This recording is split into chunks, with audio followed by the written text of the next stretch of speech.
onside kick to open the game. Yeah. Hello, where'd that come from? Well, you saw later in the game why. We kicked it to we're not. I think we had 2 touchbacks all year. Okay. We're not going to pin their speed back anyhow. Yeah. If we're not going to stop them in 50 yards, we're not going to stop them in 65. So we wanted to, and also I wanted them on their heels a little bit to know that we're ready to do whatever it takes. Okay. And I had faith in our team to, if they, for what happened, either we're going to get the stop or we're going to come back and score. Sure. Well, they got the short field and scored, but like you said, they answered. You answered immediately. Boom. Yeah. Is that encouraging when it's like, okay, bang, we got a ball game? I know, it's funny. I said, you know what, don't think of the big picture, it gets overwhelming. Yeah. I honestly told them I got 2 small attainable goals. This is at Thursday's practice. I said I want a 10-play drive to score. Okay. And I want them to punt on a 3-and-out. And we got both, and I want those 2 things to happen in the first quarter. How about that? And we got both. And I said, you do those 2 things, it's going to be a football game all the way through. Yeah. And that's exactly what happened. It was a football game all the way through. Jordan said there was no intimidation this year, and No. you don't want to talk about last year, but it just seems like it was another game, Friday night football game. You weren't backing down. You ran your plays. You ran at Spence. I mean, that's a game plan. You just played your game, and let's go. Here we go. Stop us. Yes. And strangely enough, that was the game plan. Double team him, single him with, take his momentum one way and go the other, screen at him, do whatever it takes. And then a lot of times in that third quarter, do the opposite, get him on the wide side and do our bucks, do our traps, and then we start getting yards that way as well. Sure. I noticed that even in third and short situations, you were still running to his side. He's a great football player, Yeah, but if you go into a football game and you worry about one player, you're forgetting the fact that they've got 10 other very good football players. Sure. They have other D1 kids right next to him. Yeah.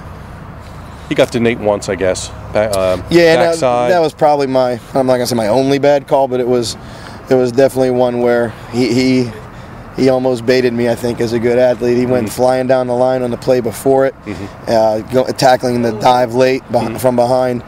And at halftime, we already talked about a naked boot that we thought could get outside either one of their ends. And if there was ever a time to try it, it was there, and he read it well. He read it real well. You're going to miss this group. I am. I mean, you missed the 07. I mean, you miss every group. You missed the 07 group. These guys were pretty special. I get attached to seniors, so I'm going to miss next year's group too. I'm still answering text messages all day from last year's kids.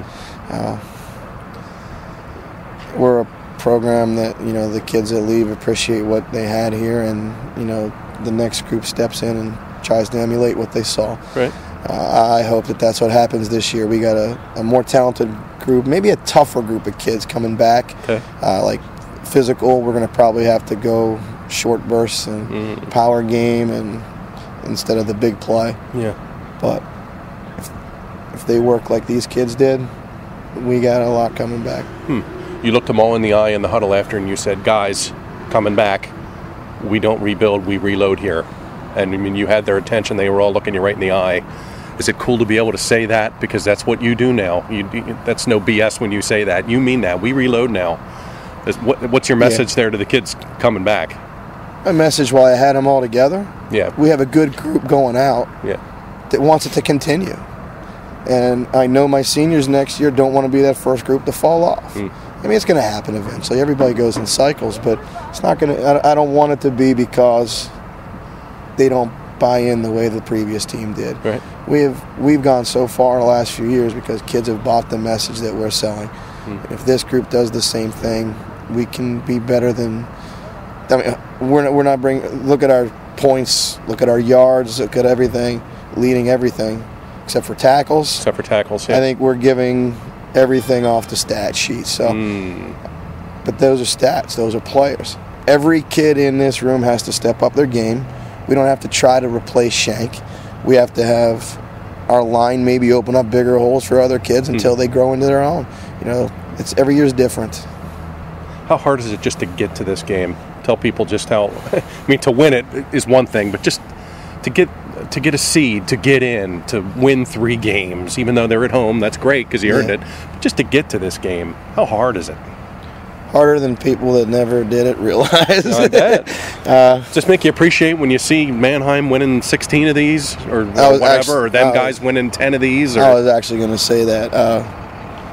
That'll never happen with us. So I'm enjoying every moment that we get here.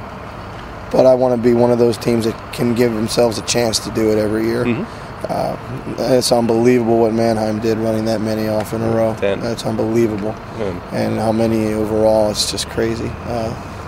And you know what? When we come to Section 2, we have a Mannheim to try to figure out how to play like. And how we're trying to play like they play. And look, and it got us here. Right.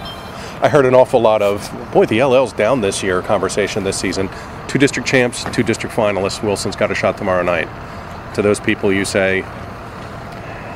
I guess even a down year is a good year in the LL.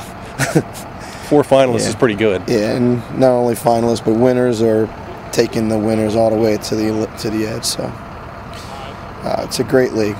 And it's good coaches. It's fun week in, week out. There's no pushover game.